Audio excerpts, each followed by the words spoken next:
Cet énorme bateau, c'est l'Icon of the Seas, un navire si grand qu'on parle plus vraiment d'un bateau, on parle plus d'une ville. Avec ses 40 restaurants, ses 7 piscines, sa cascade de 17 mètres de haut, son terrain de foot et sa patinoire, c'est le plus grand navire du monde. Il est plus long que la Tour Eiffel et pèse 5 fois le Titanic, qui était déjà énorme. L'idée est simple, tu montes à bord et pendant une semaine, tout est pensé pour que tu n'aies jamais le moindre trou d'air. Pas une minute d'ennui. Sur le papier, c'est le rêve. Et c'est exactement pour ça que ça marche. Sauf que, depuis quelques années, un truc étrange se produit. De plus en plus de villes ne veulent plus voir ces navires arriver. Des élus veulent limiter, voire interdire leur présence. Des collectifs se battent contre eux. En mer, ils en consomment beaucoup aussi, mais à quai, ils sont extrêmement polluants. Ils polluent à l'heure comme 40 000 véhicules si on considère les oxydes de soufre. Et au milieu de tout ça, il y a un paradoxe immense. Ces croisières n'ont jamais eu autant de succès, alors qu'elles cristallisent une colère mondiale. Alors, je me suis posé une question très simple. Qu'est-ce qu'on ne voit pas quand on regarde ces vacances parfaites depuis la promenade du pont? Et je crois que j'ai payé autant que le billet, tu vois. T'as payé autant que le billet en extra. Ouais. Ok. Ouais, en extra, ouais. Vous allez voir, après cette vidéo, vous ne regarderez plus jamais un paquebot de la même façon. Les croisières en mer sont super tendance. Faut reconnaître que, sur le papier, c'est des séjours parfaits. On parle de vrais clubs de vacances animés jour et nuit qui s'adaptent à tous les goûts. On peut choisir d'y venir pour se détendre, surfer sur des vagues artificielles, faire du toboggan, jouer au casino, assister à des concerts même. Bref, sur ces bateaux, tout est fait pour qu'on s'amuse et qu'on se sente bien. Et en plus, les prix sont assez raisonnables. Autour de 1 500 € par personne pour se balader d'un pays à l'autre pendant une semaine, nuit et repas compris.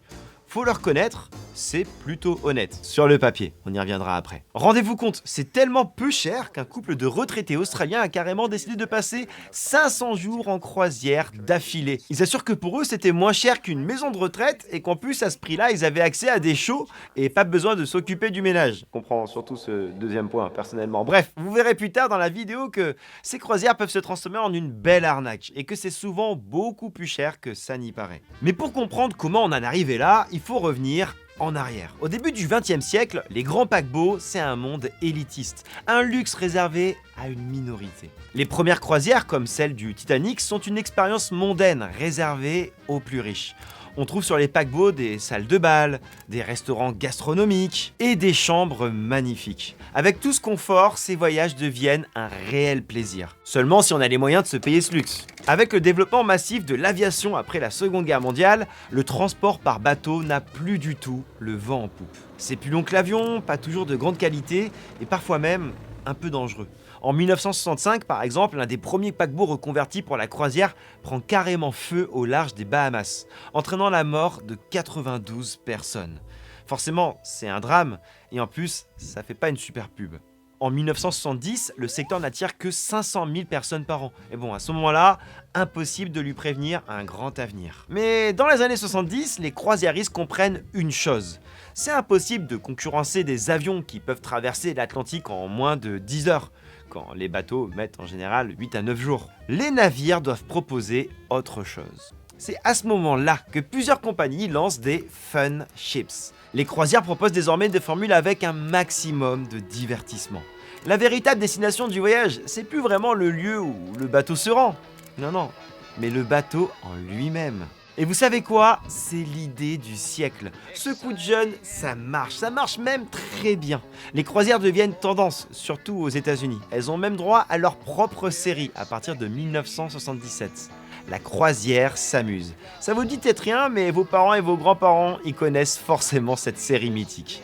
Et c'est souvent en la regardant qu'ils se sont mis à rêver à leur tour de prendre la mer. Le succès des croisières explose après la diffusion de la série. Entre 1978 et 1988, le nombre de passagers passe de 825 000 à 3 millions par an. Aujourd'hui, c'est 10 fois plus. En 2024, 34,6 millions de personnes sont parties sur ces navires. C'est carrément davantage que la population de la Suède, du Portugal et de la Belgique réunis. Et pour un tiers d'entre eux, c'était une première, signe qu'un nouveau public se laisse encore séduire. Ce nouveau public, il est plus jeune d'ailleurs. L'âge moyen sur ces bateaux est passé de 49 ans en 2019 à 46,7 ans en 2024.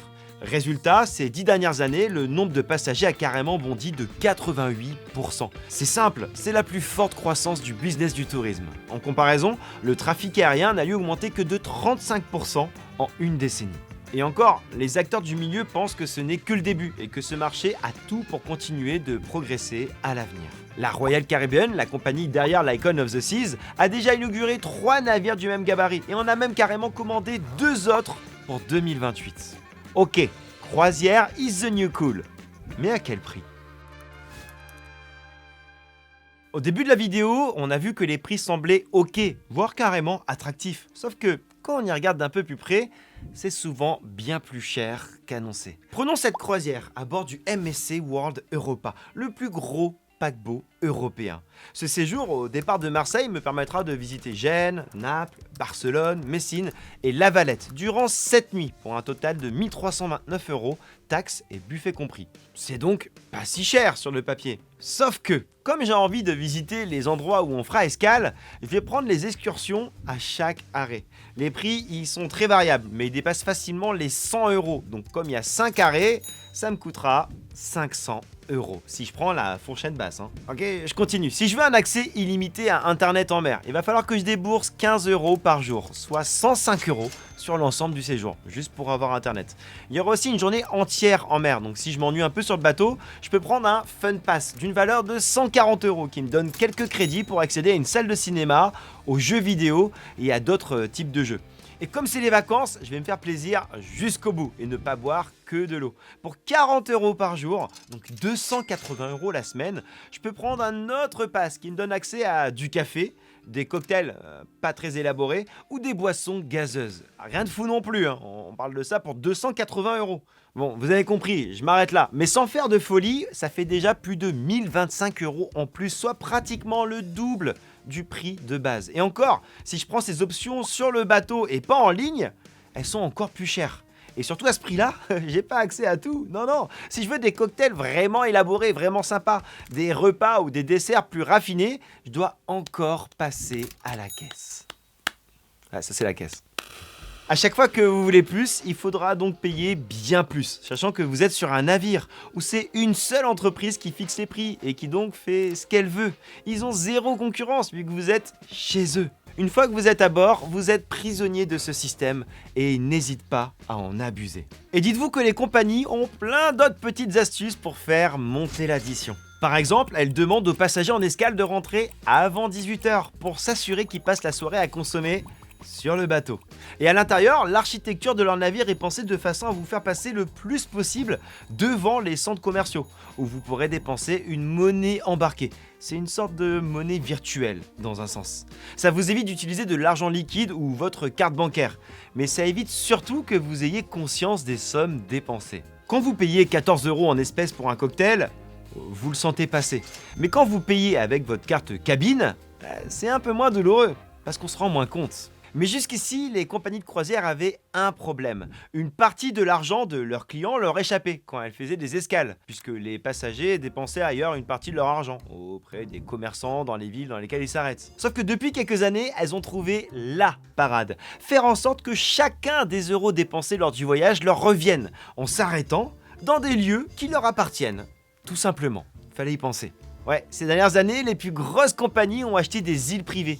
Ils peuvent dépenser des centaines de millions d'euros pour en faire des parcs d'attractions géants. Et sur place, vous l'aurez deviné, la plupart des activités sont payantes. Et là encore, c'est pas donné. Prenons Coco Cay, une île au beau milieu des Caraïbes. Depuis que la Royal Caribbean a mis la main dessus dans les années 90, vous ne pouvez vous y rendre que si vous êtes en croisière sur l'un des bateaux de la compagnie. Déjà, ça pose question qu'une île soit appropriée par une entreprise privée. Mais bon, ça c'est pas grand chose à côté de tout le reste. À l'origine, Coco Cay n'était qu'une plage de sable fin, mais l'entreprise a investi plus de 250 millions de $ pour la transformer en un véritable parc d'attractions en 2019. L'accès est compris dans votre billet de croisière, ça oui. Sauf que tout le reste, ou presque, est payant. L'accès au parc aquatique peut par exemple vous coûter plus de 130 € la journée par personne. C'est plus cher qu'un accès à Disneyland Paris et j'ai du mal à croire que ce parc soit aussi magique que Disney. Et avec ses 7 piscines, l'île n'a plus rien de naturel, comme si l'eau de l'océan ne suffisait pas. Regardez l'avant-après.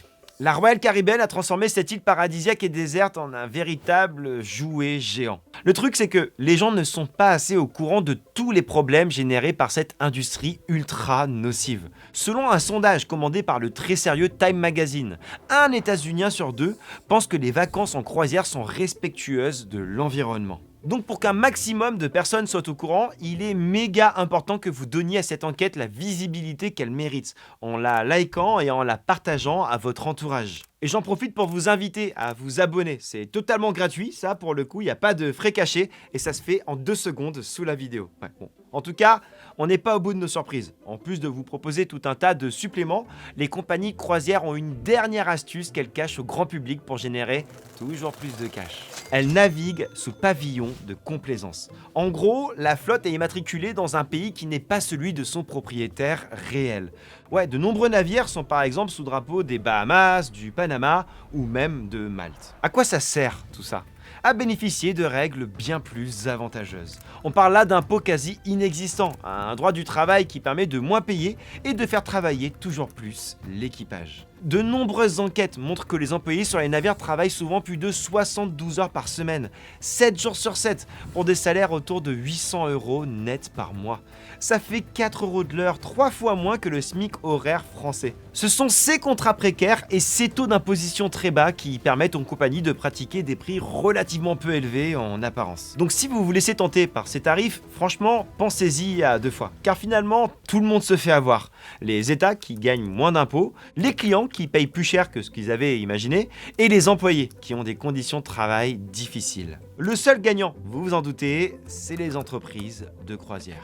Dans cette enquête, je vous parle d'acteurs qui brassent des milliards avec des structures opaques et complexes. Ce qui est tout le contraire du partenaire de cette vidéo, Odoo. Odoo, c'est une plateforme simple et transparente pour gérer votre activité sans prise de tête. Elle regroupe plus de 45 applications interconnectées. CRM, vente, ressources humaines, gestion de projet et surtout la facturation. Concrètement, créer et envoyer une facture avec Odoo, ça prend quelques secondes. Vous identifiez votre client, vous ajoutez vos produits ou services, vous choisissez vos conditions de paiement et vous envoyez. Tout ça depuis une seule interface. Vous pouvez même connecter votre banque pour automatiser le suivi des paiements. Les clients peuvent payer directement en ligne avec différents modes de paiement. Et surtout, la première application est gratuite à vie, hébergement et support inclus. Si vous avez besoin de plus, l'accès complet à toutes les applications commence à 19,90 € par mois. Autre point à ne pas négliger, en France, la facturation électronique va devenir obligatoire à partir de septembre 2026. Odoo est déjà une plateforme agréée, autant anticiper maintenant plutôt que de se retrouver dans l'urgence. Le lien avec toutes les infos est en description. Merci à Odoo de financer cette enquête et maintenant on reprend. Pour mieux comprendre ce sujet, j'ai justement pu interviewer mon pote Cyril MP4 qui est parti en croisière il y a quelques temps.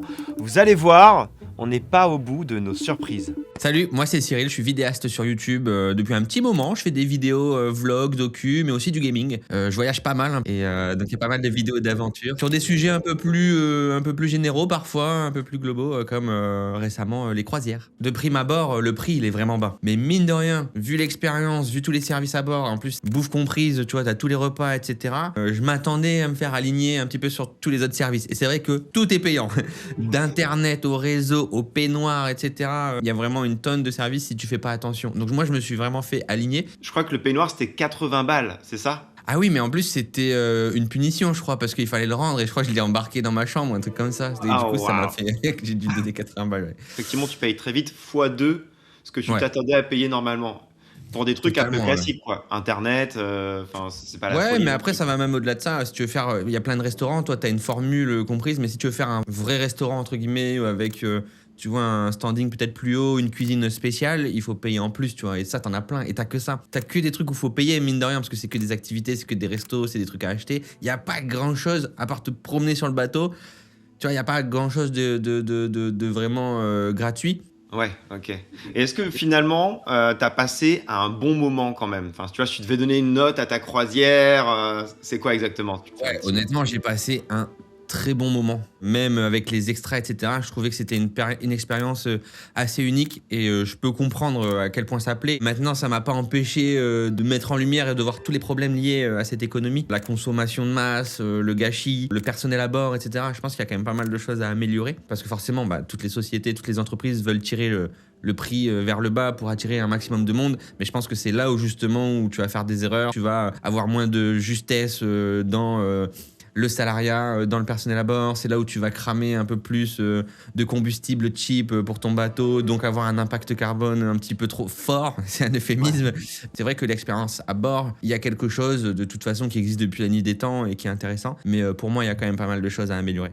Okay. Ce que personne ne voit derrière ces croisières fun à prix raisonnable, c'est qu'elles ont en réalité un coût pour l'environnement. Dites-vous qu'un seul de ces monstres des mers laisse chaque année derrière lui autant de particules en suspension qu'1 million de voitures, et que le plus polluant d'entre eux émet autant de CO2 qu'une ville de 20 000 habitants. Il y a plus de 300 navires de croisière en activité, donc autant vous dire que cet impact, il n'est pas négligeable. Allez, je vous donne un dernier chiffre pour que vous compreniez l'ampleur du problème. En 2022, les 218 navires de croisière européens ont émis 4 fois plus d'oxyde de soufre que toutes les voitures du continent. Cet oxyde, c'est un polluant qui irrite les poumons, libère des particules fines, des pluies acides, bref, qui défonce les écosystèmes. Ces navires rejettent aussi pas mal de cochonneries en mer. L'eau des douches, les restes alimentaires, les excréments, l'urine, des résidus d'antibiotiques. Bref, ce qu'on appelle l'eau usée, des déchets qui sont pas toujours bien traités et gorgés de composés chimiques en tout genre qui se répandent dans les mers. Globalement, loin des côtes, les registres sont assez peu encadrés et les contrôles sont vraiment rares. Donc c'est pas open bar,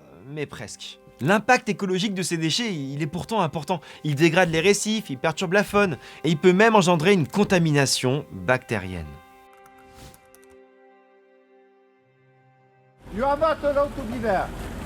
La personne que tu viens de voir rager bien fort contre un gros navire, c'est Christian Estrosi, maire de Nice. Il a pris un arrêté municipal pour interdire les escales de paquebots de plus de 450 passagers dans sa ville.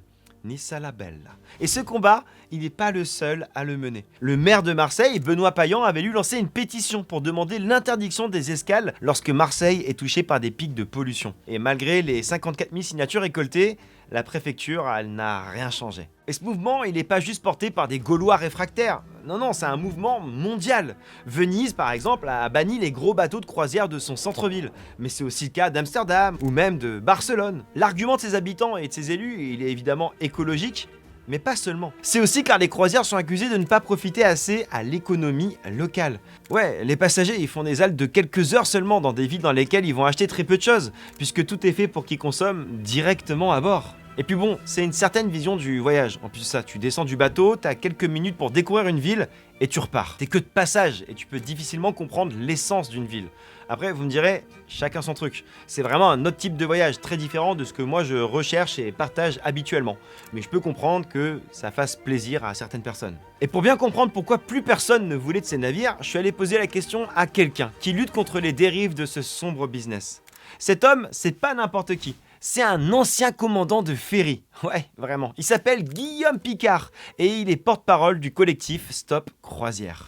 Je suis allé le rencontrer à Marseille. J'ai été 30 ans officier de la marine marchande, chef mécanicien et commandant de car ferry. Qu'est-ce que tu reproches concrètement à ce secteur que tu connais bien visiblement? Pourquoi on cible les navires de croisière avec Stop Croisière Marseille? Parce que ce sont les navires qui sont les plus énergivores quand ils sont à quai. En mer, ils en consomment beaucoup aussi, mais à quai, ils sont extrêmement polluants. Ce sont des navires comme celui qui est derrière, là, le MSC Orchestra par exemple, qui consomme 2000 litres à l'heure. Il pollue à l'heure comme 40 000 véhicules si on considère les oxydes de soufre. Sur son escale, ça fera dans les 400 000 véhicules au niveau de la pollution générée par les oxydes de soufre. Est-ce que, typiquement, la mairie de Marseille peut vraiment faire quelque chose contre ça? Alors typiquement, la mairie ne peut pas faire grand-chose à part de faire circuler l'information et de réclamer au ministère des Transports qui est en charge de la gestion du port de Marseille. La mairie a un tout petit mot à dire et voire rien du tout à dire. Et les États? Le ministère des Transports pourrait faire quelque chose, tout à fait, et dire qu'on ne prend pas plus de 2 bateaux de croisière par jour à Marseille.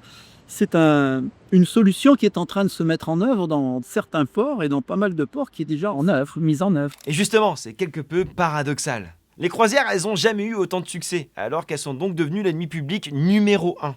Même les équipes de Donald Trump ont décidé de leur faire la guerre et ont annoncé début 2025 souhaiter taxer les compagnies de croisière. La France, elle a aussi signé la fin de la récréation et voté en 2025 une taxe pour les bateaux de croisière de 15 € par passager à chaque escale pour compenser une partie de la pollution qu'ils émettent. De quoi rapporter 75 millions d'euros par an. Même si c'est mieux que rien, clairement, tout ça ne devrait pas compenser les dégâts causés par ces mastodontes. Forcément, le secteur ne reste pas passif face à toutes ces critiques. Il promet qu'il essaye de minimiser son impact sur la planète. L'Icon of the Seas marche par exemple au GNL, le gaz naturel liquéfié. Un carburant que la Royal Caribbean présente comme un carburant plus propre. Et c'est vrai qu'en soi, la combustion du GNL rejetterait 25% de dioxyde de carbone en moins qu'un carburant traditionnel. Résultat, les opérateurs de croisière vendent le GNL comme une véritable alternative respectueuse du climat. Plutôt cool, non? Mais il y a un mais, et un gros. Mais cette nouvelle génération présente des risques de fuite de méthane provenant du type de moteur que ces navires de croisière utilisent. Sur 20 ans, ce gaz à effet de serre a des impacts climatiques 80 fois plus importants que le CO2. Mais les navires utilisent aussi une nouvelle technologie tout aussi dangereuse, le scrubbing. Ça, c'est du greenwashing aussi. Un scrubber, ça fait très intelligent. En fait, c'est simplement un laveur de fumée. C'est une technique industrielle qui consiste à pulvériser dans le conduit d'échappement de l'eau de mer dans des quantités absolument énormes pour se conformer à la réglementation internationale sur les émissions de soufre des navires en sortie cheminée. C'est-à-dire un navire comme celui qui est derrière, il va pulvériser 5000 tonnes d'eau de mer à l'heure dans ces gaz d'échappement pour se conformer à la réglementation internationale. Et comme vous pouvez le voir, le navire qui est derrière, les fumées sont blanches parce qu'elles sont saturées en vapeur d'eau. Les fumées ne sont plus noires, on a l'impression que c'est propre, mais c'est encore pire que des fumées noires. Les fumées blanches, comme vous pouvez voir derrière, c'est pire. Et le pire, c'est que même l'air sur le pont est mauvais pour les touristes. Les passagers de croisière eux-mêmes s'exposent à des niveaux de pollution aux particules fines très dangereuses. Une enquête en 2017 a révélé que certaines zones des bateaux étaient plus nocives que des villes comme Delhi ou Shanghai. À un niveau tellement élevé que les scientifiques sont tous d'accord pour dire que cela nuit à votre santé. C'est quand même fou qu'on soit pas plus au courant, je trouve, mais heureusement, il existe des alternatives. Plusieurs entreprises développent des paquebots de croisière hybrides, à voile et à moteur. Et ça a deux avantages. C'est silencieux et surtout, ça permettrait d'émettre 40% de CO2 en moins. Et Cocorico d'ailleurs, c'est la France qui a construit le plus grand d'entre eux. Il s'appelle l'Orient Express Corinthian et il sera mis en service dans le courant de l'année. Bon, le gros problème, c'est que pour l'instant, c'est tout sauf accessible. Il vous faudra lâcher 51 120 € pour une croisière de 8 nuits le long des côtes italiennes. Donc autant vous dire que c'est tout sauf donné. Mais bon, avec le temps, peut-être que ça va se démocratiser et que les prix vont baisser. Et puis il y a d'autres projets. Il y a une entreprise norvégienne qui a annoncé il y a 2 ans qu'elle lancerait en 2030 un paquebot de croisière zéro émission grâce à l'énergie solaire et des voiles rétractables. Si jamais en 2030 ce bateau voit vraiment le jour, je compte sur vous pour me le faire savoir en commentaire. Cette industrie, elle va donc devoir se réinventer. Et vous savez quoi? C'est pas la seule. Dans l'aviation, il y a un influenceur qui a racheté un A380 avec l'espoir de tout bouleverser. J'ai voulu comprendre pourquoi. Et je suis sûr que si cette vidéo vous intéresse, mon enquête sur ce projet farfelu, elle va vous plaire aussi. La suite, elle est juste là. Et abonnez-vous, c'est gratuit et ça permet à la chaîne de continuer à faire de belles enquêtes de ce type. Peace!